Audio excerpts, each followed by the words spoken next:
As an entrepreneur, you can't be afraid of failure because the chances are something will happen along the way that wasn't planned. Rowena Bird is the co-founder of Lush, the global cosmetics brand built on sustainability, activism, and handmade products. I would be quite frightened for suddenly to have an investor come in and give me loads of money and say, right, now you can take it from 100 shops to 800 shops. However exciting and sexy that sounds, the reality is you've got to run that business. And if you haven't learned how to run an 800 shop business, that's a recipe for disaster. For you, what is an entrepreneur? I think it's somebody who has got the right mix of bravery and stupidity. Welcome to Screw It, Just Do It, the show for those who decided to screw it and just did it. I'm Alex Chisnell, host of this podcast and co-founder of the Festival of Entrepreneurs at the NEC in Birmingham this October 8th and 9th. This is the podcast that brings you face-to-face with the entrepreneurs and business rebels who threw caution to the wind and built something extraordinary. Want to surround yourself with 5,000 to 10,000 entrepreneurs who've already decided to screw it and just do it? The Festival of Entrepreneurs is happening October the 8th and 9th at the NEC Birmingham, and I'm giving away free 2-day pass to my listeners. 200 plus speakers, 90 plus sessions, billion-pound entrepreneurs sharing their real stories, not theory, but the actual strategies they use to scale. Head to festivaloventrepreneurs.co.uk right now and claim your free pass, because the best networking happens when you're in the room with people who've already decided to screw it and just did it. Well, Ro, look, thanks for joining me again. It's always massively appreciated because I know how busy you are. Tell me to start with, what was life like before you became a business owner and became an entrepreneur? I would say it was pretty much the same, really. I mean, so I went through college, became a beauty therapist, came down to Poole, joined Mark and Liz, and there was only sort of 5, 6, 7 of us then. And I think the way that I've been brought up in the business world by Mark and Liz was to be a doer, to say yes, to give things a go, and not have a job title as such, but to have a job that's all encompassing. And I think that has led then on to when we started Lush, as the 6 of us, each one of us had our own skill set, because we'd always been encouraged to sort of have a go at everything and find out, what you were good at.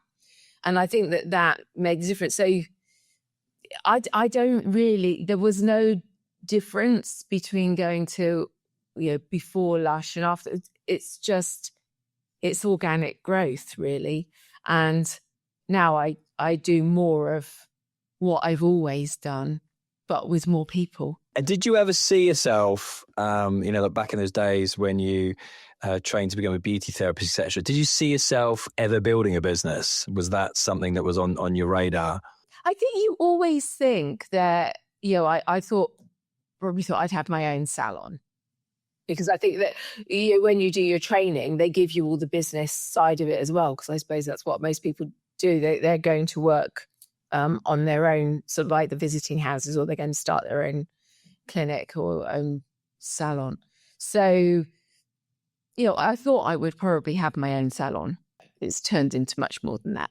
Just a bit, yeah, just a bit. And then where did the idea for Lush come from then? For those who don't know the story. So before Lush, so I've worked with the same team of people now for 44 years. So before Lush, we were manufacturers. We had a small beauty clinic at the wrong end of Poole, and we manufactured for the Body Shop. So we invented product for them and sold it to them, and then they filled it and put it in their shops. So we were doing all of that. And then Body Shop sold, where they floated. And so the shareholders were saying, well, you can't have a company as big as Constantine and we're because you're too dependent on them. If something happens to them, then that affects the whole business. It makes sense. So they bought the formulas off us, and with that money, we then started Cosmetics to Go, which was a mail order catalogue. So mail order in those days, very different to what it is now, because there was no internet. So you had computers, but it was really for putting your names and addresses on. It wasn't for interaction, really. So we started a mail order business, and then we thought, in mail order 30 years ago, well, it would have been 34 years, 35 years ago, it was very different. You placed an order by phone or by post or by somebody who ran the catalogue, and you got your order a week or 2 weeks later. And we just thought, well, it's ridiculous. If you've got your order from somebody, just send it out now. That made common sense to us. So I think we were among the first to do same day or next day deliveries, because we couldn't see the sense of holding on to somebody's money. And then, it just built things up. It just made life more difficult. So we started out, we ran that for 4 years. We learned a lot of lessons. I would say really that was our training ground for Lush. So you must never be, as an entrepreneur, you can't be afraid of failure, because the chances are something will happen along the way that wasn't planned. So we weren't planning to lose Cosmetics to Go. We loved it. I still mourn the days of it, but I'm grateful that I had it, because we've learned a lot of lessons for Lush. So we lost that business through overtrading, and also not really understanding that we didn't have to go into receivership. Just because the bank decided it wanted to call in the money it lent us didn't mean that we had to go into receivership. That was a hard lesson to look back on and think, oh, blimey, we didn't have to have done that. Customer service has always been really important, and we did a lot of customer service. We were always putting little treats in parcels, but in hindsight, they're probably quite expensive. Sticks of rock, expensive lovely chocolate, or there was always something free, or we'd put like a little product in. And then we were given this very sound advice you always have purse openers. So for product that is cheaper, so it has less of a margin, but it gets people into spending their money with you. So it's called a purse opener. What we didn't realise was when we did our fatal last sale, we did so many purse openers, we didn't sell any of the higher, or not as much as we needed, of the higher cost stuff with the bigger margin. Therefore, by the time we'd put free things in, by the time we'd sent the post out the same day, and sometimes we would do it, we'd split the parcel if we didn't have a product made, because we were still making all our own products. So we would be paying for 2 parcels. We did free post and packaging. We were doing so many things for free that actually our margins just went ee. Then we had a flood over Christmas where the radiator upstairs hadn't had the screw thing put back on. We were having works done in the building. So the central heating came on, the water started to flow around. That flooded through the floors. And Mark was given a call on Christmas Day, Boxing Day, saying, that building that you've got in Poole is glowing. I think you need to come down and see what's going on. So we lost all the computers with databases. And I mean, it was awful. And so pretty soon after that, come the April, we were just saying, well, we're going to have to just close down. We've overtraded. We've spent all our money. We haven't got any. Yeah. And one of those things, like you say, that's out of your control, that happens, like an act of God or whatever you want to call it, that changes the track. Exactly. And then we went through the most painful thing of having receivers in. I mean, goodness, people go on about estate agents and traffic wardens. Receivers, breed of their own. But, they've got a job to do, and they came in and they did it. And it was an unpleasant time for us because of the situation we were in, I suppose. So we then the company was disbanded, and we owed people money, and it was an awful time because we didn't like being in that position. We didn't want to owe people money. It's one thing losing your business, but you don't want to, you're letting down the people that you're employing and all the rest of it. So that all happened, and we sort of disbanded and went and tried to find other jobs. I wanted to be a hot air balloon pilot with Per Lindstrand. I went for an interview, and it was amazing. I got around the factory and met him, and it was all very lovely. But Mark had filled me with my own self-worth, and so I was asking for too much money, and so I didn't get the job. I think so that didn't work. Other people went to work for other companies. Liz went to Time Manager, Carl went to a few others. It was disjointed, and you're still feeling, or almost you feel ashamed of losing a business as well. So there was quite a lot to deal with. But we got together. It was Mo's birthday in June, and so and I don't know how we do it. It must have all been done on the phone because there wasn't mobile phones then. It wasn't as easy as sending a text message, should we all get together in the garden? But we all congregated in Mark and Mo's garden for Mo's birthday. And we were chatting and laughing and enjoying being together again as a group. And Helen just said, do you know what? I'm going to go back into 29 High Street, which is our head office. It's our main base. It's the building that was owned by Mark, Mo and Liz. And she says, I'm going to start making product. And I said, well, if you're going to go in and make product, Helen, then I'm going to come into the shop and I'll open the shop doors and I'll sell it. So, and I'd just met Mike, who's now my husband, but he's a carpenter. So he came and helped me redo the shop. So I refitted the shop, painted it, made it look different. Liz came in and helped with the painting as well. And we just made it look different. Mark came in and made product with Helen, and the product was made literally in the lab upstairs, shipped downstairs, and then I would sell it. What was the first products? The first products we had, we still have a lot of them today. So Butterball, which is a ballistic with cocoa butter in and smells vanilla. We still have that. The massage bars, because of course we had a lot of inventory from Cosmetics to Go. So, we were taking the ideas that we'd had there. What we didn't have was money for packaging. So it was sort of like, well, can we afford to start again?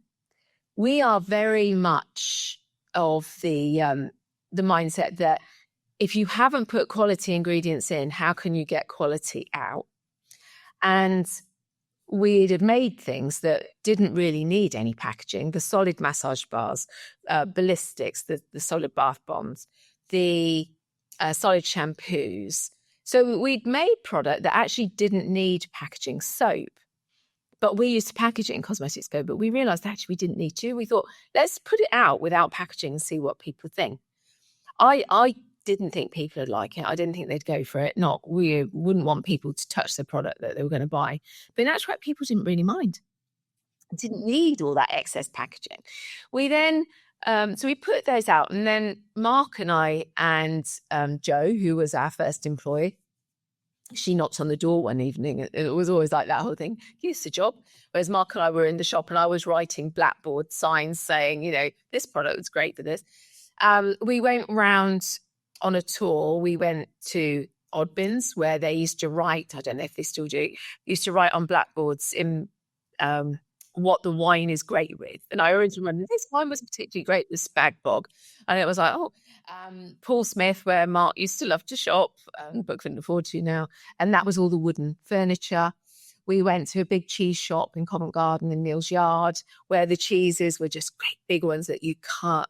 We went to fruit markets and remembered our time in Sweden where they put water over them, but it's the stacking of the fruit. So that was like the idea for the bath bombs, to make it look like fruit and have it stacked, tilted shelves. So we took inspiration from places that we loved and that inspired us. And we wanted to create theatre on the high street. So, when you come in, now you get the smell because we're unpackaged predominantly. Somebody will show you how a bath bomb works. They'll give you a hand and arm massage. You might even be able to get like a little cleanse. There's things going on to actually showcase the product. And that's where we sort of started with, let's create theatre. Let's do away with stuff that we don't need. And it worked, that people didn't actually need packaging and still today aren't asking for it. And see how it goes from there. We thought we'll open shops within the M25 if we're lucky, but start in the wrong end of Poole High Street. And we had a call from a previous customer of Cosmetics to Go, Andrew Geary, and he just said, are you going to be making this shaving cream that we used to make? And we went, well, we can. Yeah. So, and the conversation just went from there.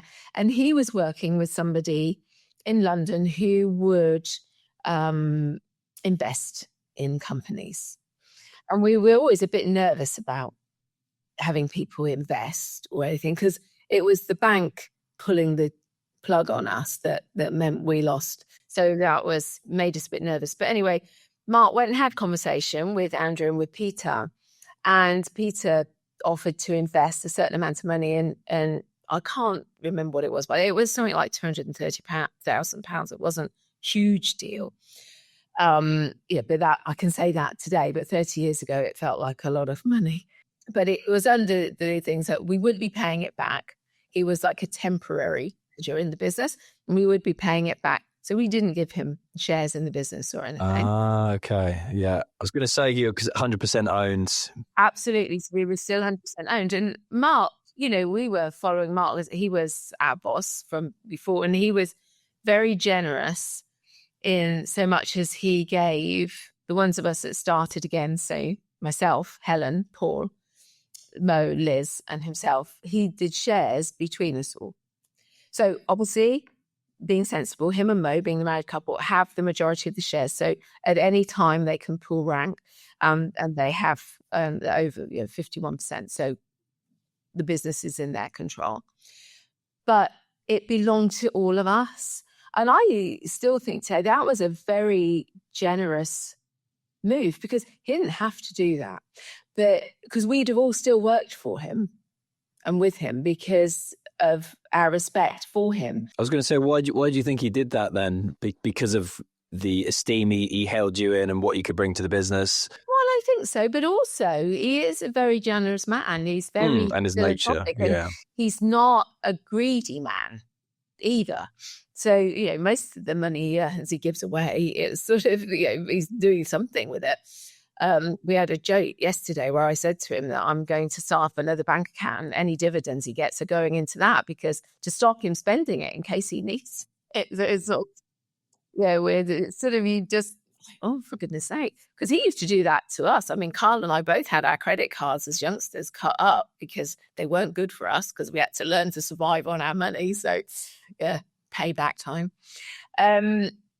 So we, with the money that Peter gave us, we opened our first little shop in Covent Garden, and it was very tiny. And while I was opening that and setting up, big business in London, I wasn't a city girl at all. I actually came from the countryside, Northamptonshire, moved to Poole, and it was and now I was in London. So that was all exciting but frightening at the same time. So opening that little shop, organising my wedding at the same time.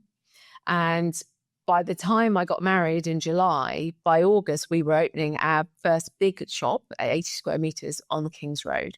And the King's Road then was the road. Yeah. I used to live right near there, going back, 2 or 3 decades, yeah. Well, I lived on it, Alex. I lived above the shop. Oh my gosh, fantastic location. It was fantastic. Oh, we didn't have any money, so we couldn't sort of live a London life. It's quite easy to live without money. And what was the vision then? If you're opening up the Covent Garden, then you're opening King's Road, what was the vision that you kind of mapped out between all of you? The vision was shops within the M25, and they were the first 2 locations that we were given.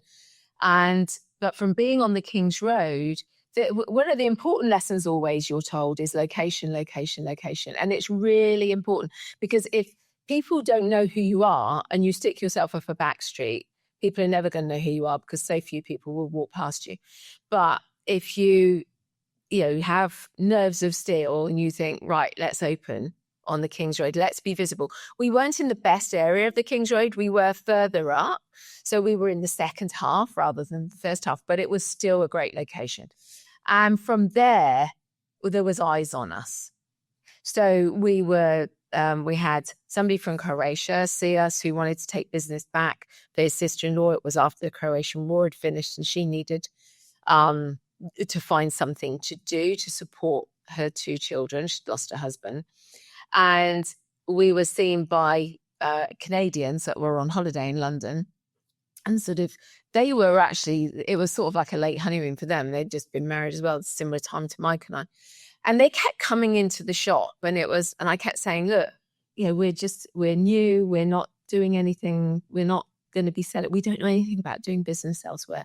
And in the end, I had to phone Mark, and Andrew sort of joined us by then and say, look, will you come and talk to these guys, because they're not listening to me. And so anyway, cut a long story short, we ended up doing business with them under the proviso, these are our products, this is how our shop looks, but you have to do everything else. Because, we don't know anything about doing business in your country.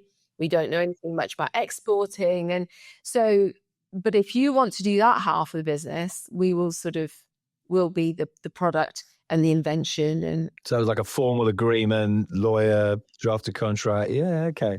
I mean, we have quite different contracts today, but they're still along the same premise.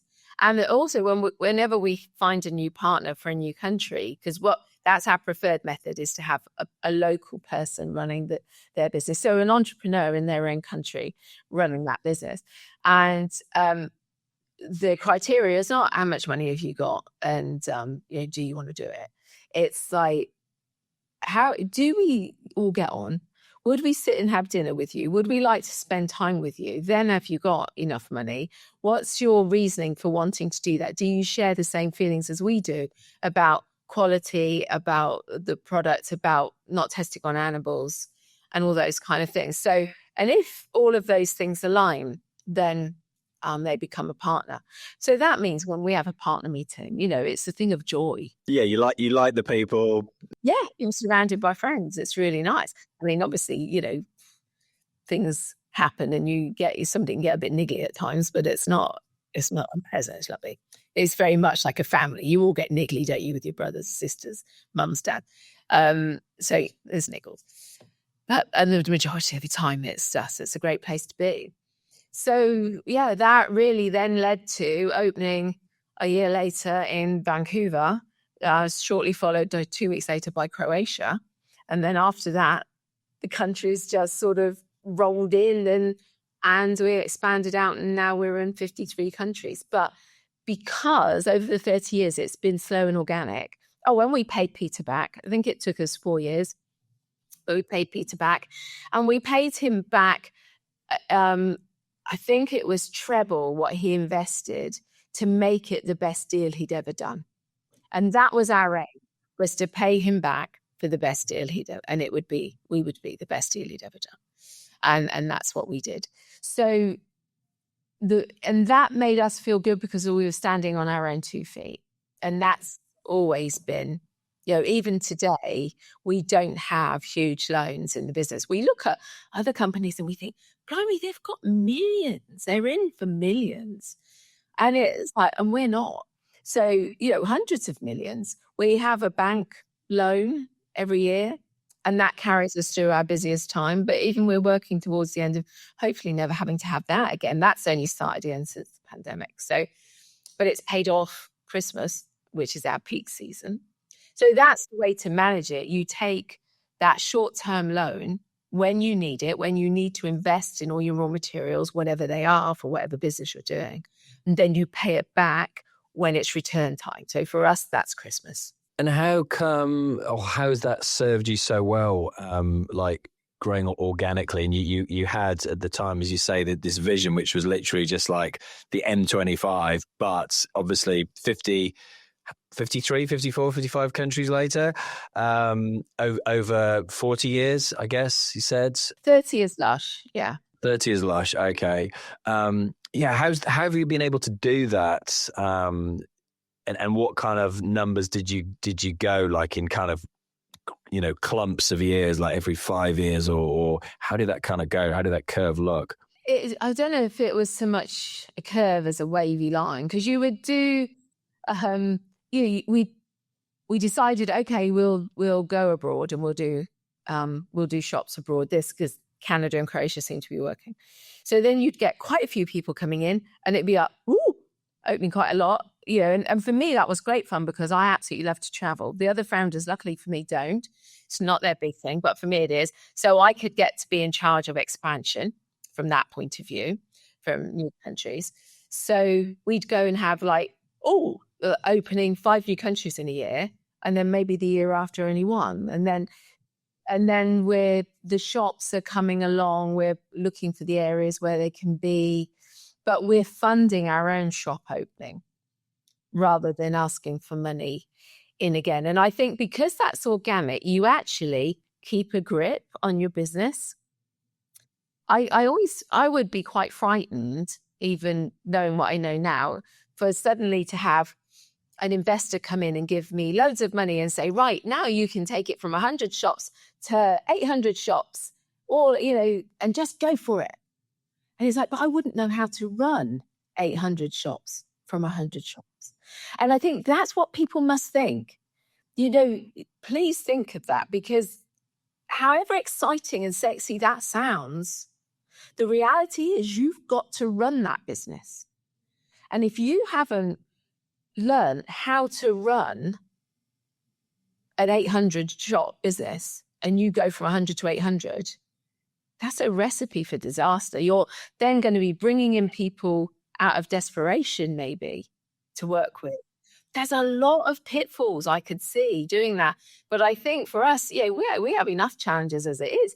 But because it's organic growth, every time you open something, you're opening it, it's one step forward. You're not running a mile and not knowing what you're running into. If you're enjoying this conversation and thinking, I need to be around more people like this, then I've got the perfect solution for you. The Festival of Entrepreneurs is where 5,000 to 10,000 ambitious entrepreneurs come together to learn from the people who've actually done it. It's on October the 8th and 9th at the NEC in Birmingham, and I'm giving my listeners free 2-day passes. Real entrepreneurs, real stories, real strategies. Exactly like what you're hearing right now, but live and in person. Go to festivalofentrepreneurs.co.uk and get your free 2-day pass before they're gone. Do you know what my biggest ever learning in 16 years in business is when I had sports injury clinics, and we literally just went from one at the Little Down Centre in Bournemouth, which I didn't know at the time, but was the second busiest leisure centre in the UK. So it's just like non-stop traffic. And then offered the opportunity to then open a clinic in Sandbanks, another one somewhere else in Poole, another 2 in Bournemouth. And I just went, wow, this is amazing. Yeah, let's do it.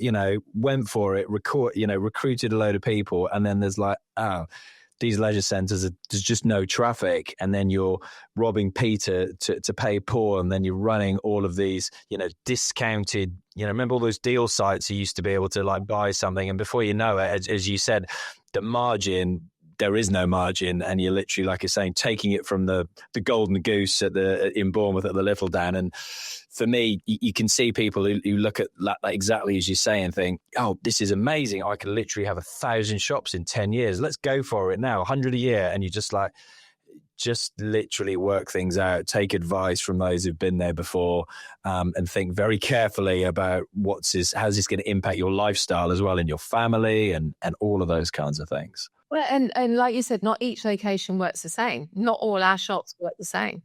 We will have shops that aren't profitable, but thankfully we have more that are. So, and things do carry in the countries we're in. So our main countries, really, America, Canada, so North America, UK, Japan, and Korea as a partners country. But those 4 countries at different times are up and down.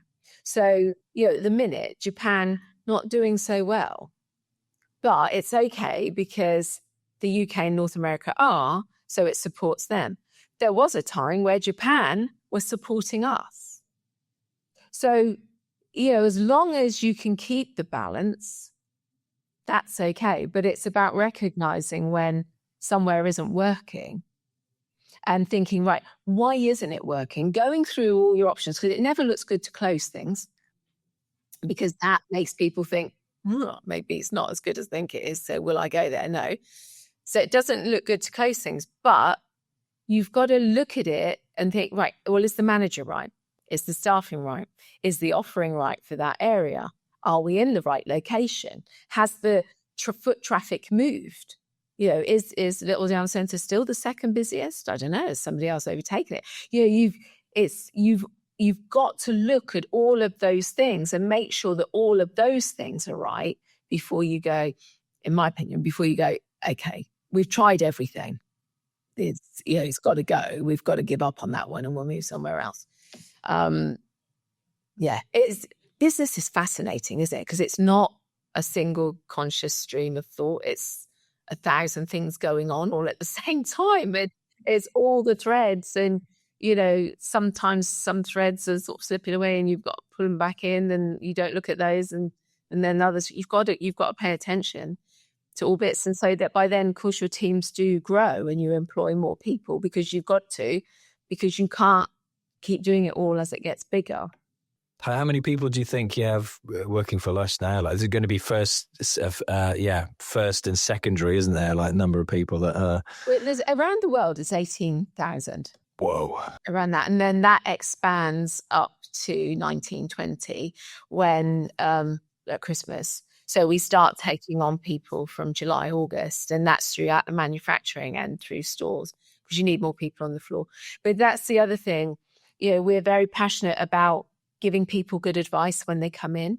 So we need enough people on the floor. So, you know, people say to us, why do you use fresh ingredients? Why do you make things by hand? Why do you have so many people on your shop floor? All of those things people would automatically take out because that eats into your margin. But that is why we have a business, because we are going to help you choose the right product. We don't want you to come in, buy product, and then go away and thought, oh, well, I thought it'd be all right, but it isn't. And it hasn't worked for me. Oh, I'm not going back there again because that product didn't work. No, you didn't have the right one. Whereas if you spoke to somebody, if we have enough people to speak to you, we would find you the product for the need that you have. And that's what's important, isn't it? So it's sort of, we believe in using fresh ingredients because they're the most effective. They've still got enzymes. They've still got all the things in them that make a difference to your hair and your skin. You know, so we believe in using these beautiful ingredients because that's going to make a difference to the finished product, to the effect it has on the customer when they use it. And we believe in handmade because we want to give people jobs as well. And if you can just stick everything in a machine and it's very bland, or you can have people making it and then sticking their faces on that, saying, look what I've done, Mum. You know, and they love it. Those faces on our pots are real people. And it's a joy to see so many people coming to work. Would you want to be in, there are factories, in a factory with like 5 people in that are just pressing the on switch and really you don't have any conversation because somebody else is at the other end of the room. You don't see them. You have your coffee break on your own. That's soulless. You come into one of our buildings and it's full of people, banter, laughter, working together, supporting each other, passing things to each other, moving things along, taking the next phase. It's just, and people will always have a smile for you. And that's pleasure. I mean, obviously, like with everything does not suit everybody, but if you like people, you probably like working here. It's really quite nice. And it's obviously one of the things that differentiates you and Lush. What do you think, has anything held you back over the last 30 years? Maybe our animal testing policy and some of our ethics, but only in so much as we refuse to lower our standards. No matter how much further we get into the business, we believe ethical statement at the beginning has remained the same. And we don't change that. We only add to it. We added we believe in the freedom of movement, the right to freedom of movement. So we only ever add to it. It would make life easier. It's another thing we could take out. We only buy our raw materials from people who do not test on animals and who pay fair wages and all those necessary things. Now, if we stop that, we could get cheaper raw materials, but we will not stop that. No, it's correct. And we have 2 prizes. We have the Lush Prize and the Spring Prize. The Lush Prize is all about supporting people that are looking for alternative ways to testing for products or for ingredients in a safer way than on animals. Animals don't give you a safe result. So that is really important. So we have a campaign. We have prizes for that. We have a prize which is going on this week about the Spring Prize, which is all about people who are making a difference to the environment, who truly are leaving our planet lusher than they found it, to the way they're growing things, to the way they're producing, to the way they're educating, to the way they're bringing people together.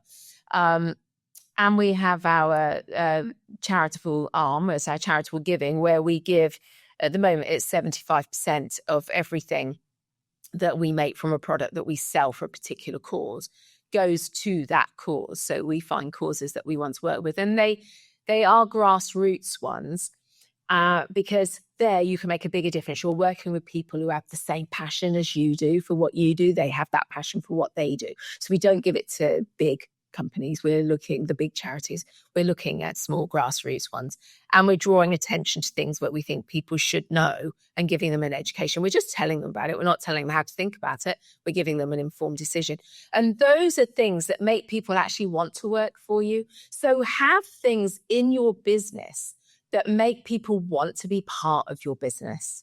Have an ethic, have a moral, have a code that people can identify with and think, do you know, I want to be part of that because I really like that. That's what I would like to stand up for. And it doesn't matter, you know, what it is in a positive way, but have one so that people can feel a part of the business. People here in their heart, own Lush. When they're here, they feel part of the family. And that's the important thing. Have a business where people feel part of it. We don't have offices where the doors are shut and people knock on them. We're not full of our own self-importance.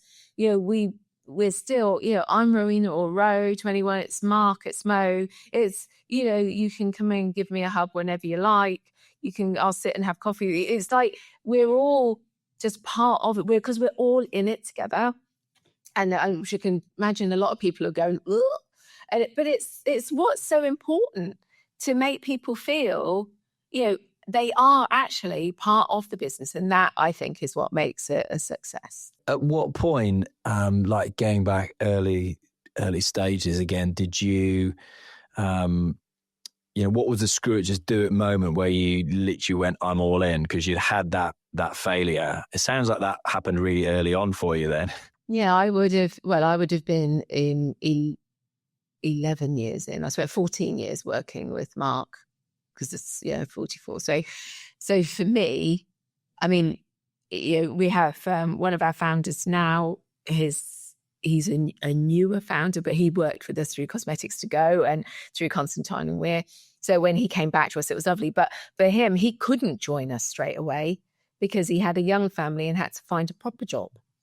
You know, for me, I was single, didn't matter. I had a credit card. I was just like, and I had all the love and respect for Mark and Mo and Liz because I'd worked with them for 14 years. And I just thought, do you know, if you want me to work with you, I'd really still love to work with you. And so I used my credit card and bought things for the business needed to sort of keep in. So, yeah, it took me a while to pay that back, but it didn't matter. That was my investment. I didn't have any money. I'm notorious for spending all my money, but I did have a credit card and I could use that to buy raw materials or things for the shop, paint, whatever. And it was just sort of like, do I go and find a proper job? Do I, hope that Pear Lindstrand will reconsider me for being a balloon pilot? Or do I just think, you know what, screw it, just do it. Join in with the people you know and love and give it another good go, because it could work out this time. And I think the other thing I would say is like if you want to join a team of people, don't join like-minded, but not like-skilled. The six of us at the beginning, all very different. One was all into nurture and training. One is like into the detail of a product. One has got the vision of how we can move things forward. One was into manufacturing. One is into all the tech. And then there's me, or give it a go with anything. Jack of all trades, master of none, really. But it served me quite well. So it's fight. And then when you're finding all those skills, each one of you have that important part to play, and is supportive of the others and supported by the other. And any times that you've nearly given up, any like setbacks, or you've actually like reconsidered? Or it doesn't sound like, but as a group, we've never wanted to give up the business. We'd like it to be, we could sell out and just take the money and run. I don't think that's really very likely. We want it to be a company business. We've set up an EBT, which is an employment benefit trust, where we each put some of our shares into that. So the employees, once you've been here a year, you're part of the business. And you have a vote then. So should any big decisions be taken for the business, you would have that vote for it. It wouldn't just be the shareholders. We want that we want our business to continue beyond us. We're all getting to retirement age, though none of, I think sometimes you think, God, me, I just think, I wouldn't mind just selling up and then just traveling the world. And then I think, but I would, by the time I'd done all the gardening that I'd like to do, done all the housework that I think I should do, and done all the travels and ticked off the places that I really want to go to, I'd be like, I really miss everyone. And I know I would really miss everybody. I'd miss the energy of the business, the challenges of a business, the people in the business. I would really miss it. And I think we're all feeling the same. Each one of us would think, we could retire now, but we don't. Interesting, isn't it? Because a lot of people from the outside looking in would be like, at some point, you would want to set a date and go, at this date we sell up, but there's legacy tied into that as well. If you've been doing it for as many decades as you guys have been doing it, and you enjoy coming to work every day, it's like I speak to that many people and they're like, well, why would I want to stop? It's the best job in the world. I mean, I have set 2 dates. I've been here 40 years. That sounds like a good time to go. I'm still here 4 years later. I've just hit 60. I think I'll retire 5 years. I'm still here. I'm not going anywhere. It's, it's just like a fit of peak. Sometimes I just think, I'm a bit tired and grumpy this morning. Sod it. I'll set this day and I'll just go. It's actually not possible once you're in. And people leave and then come back. They think, I'm going to go and work. I walked past somebody in the one of the rooms the other day, and I thought, look, there she is. I waved. And I was sat in the next meeting, and I thought, hang on a minute, she left. Yeah, funny.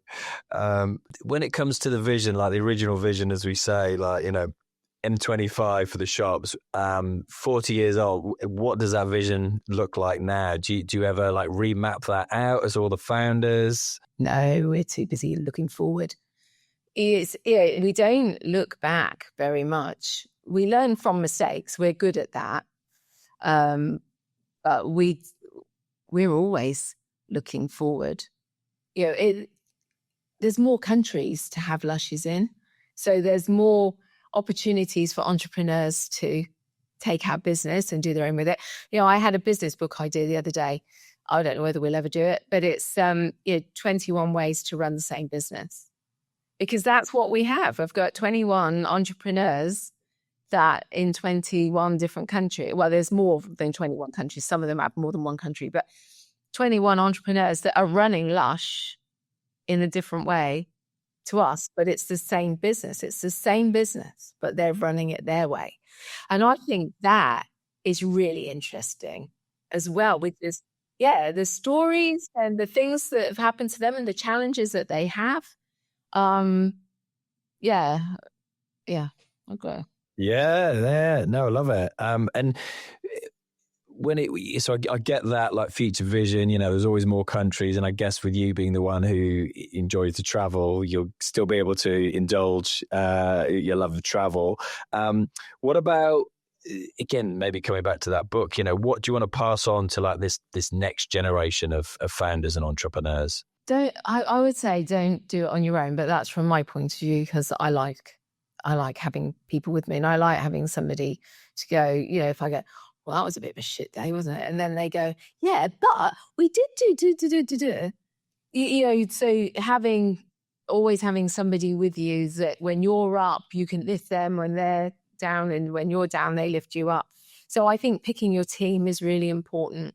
I do think it is courage, but it's about taking that first leap and map it out, plan it, do all the things that you think that you want that should be involved in all of that, get it all sort of in your head and sorted, and write it out, do whatever mind map you want to do.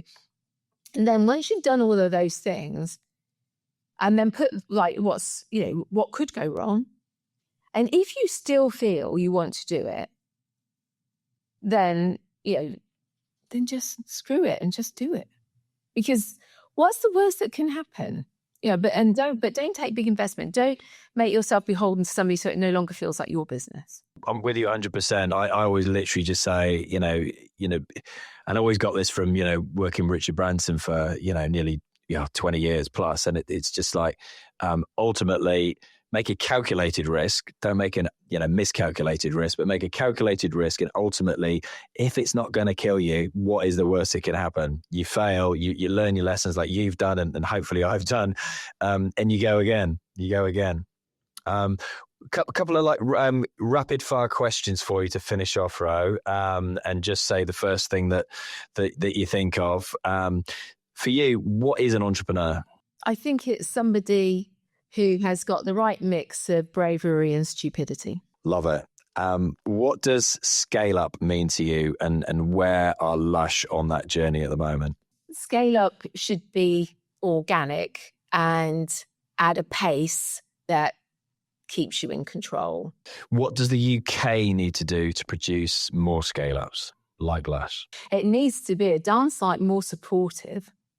I mean, as a family business, it's going to be very difficult for us to remain as a family business with this new tax thing that's come in. It's hitting us the same as the farmers.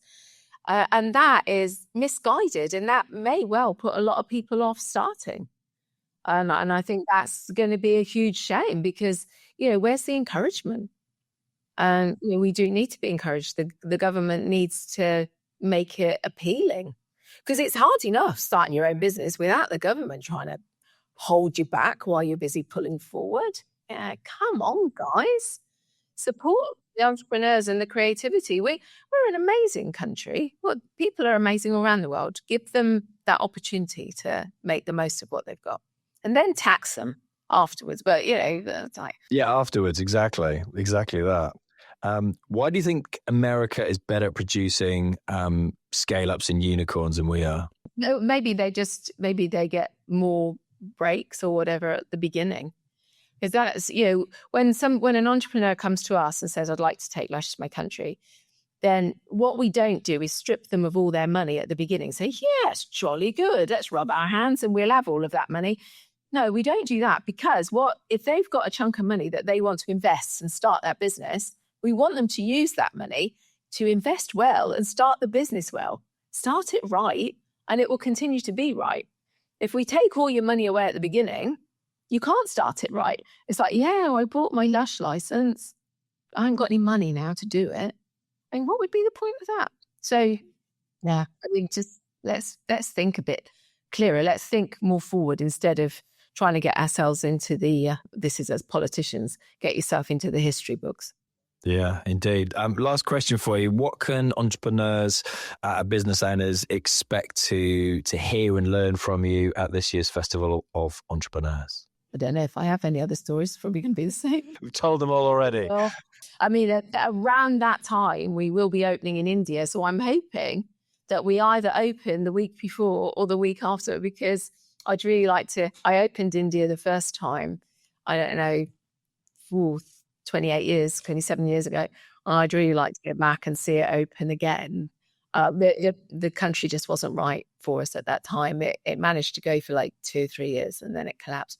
But now it's right. How many stores are you opening up there? You're literally starting with one store? We'll start with one. Yeah, Vishal will open his first one. It looks like it'll be in Bangalore now, not Delhi. He had a choice of, I'm excited to go and see him opening. And anything else that you can share with us that Lush are working on at the moment for the rest of 2025 and beyond? Well, our newest things are collabs. We're still looking and doing collabs with different people. So we've got a dragon one coming out, which has done Hello Kitty, Wicked, Minions, lots of good fun. That brings in, always think about things like that because that brings in a different audience to you. We're getting people in that wouldn't have come in before, but they come in because they're a Hello Kitty fan or whatever. And we're working on lots more exciting new product coming out. I've got hopefully 23 products coming out in July, which I've done. So instead of me tipping out one at a time, I've got it in a great big bulk. We're celebrating 30 years this year, and that's really exciting. And we've just celebrated that we've given over £100 million away to Grassroots charities over the past years, and that has been very uplifting for all of us.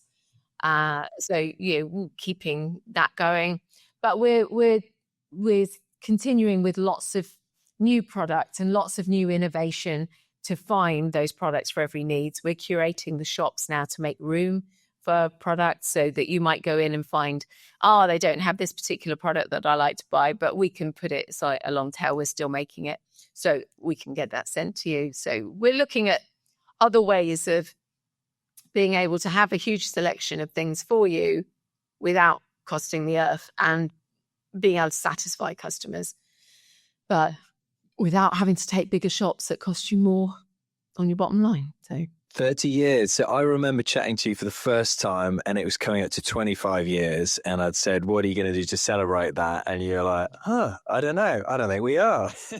Anything different this time around? Yes, we were doing lots. Well, I can remember that conversation because it was around my 60th birthday as well. I was 60 and we've done 25. But yes, we've got a big event going on in July where all the managers will come in.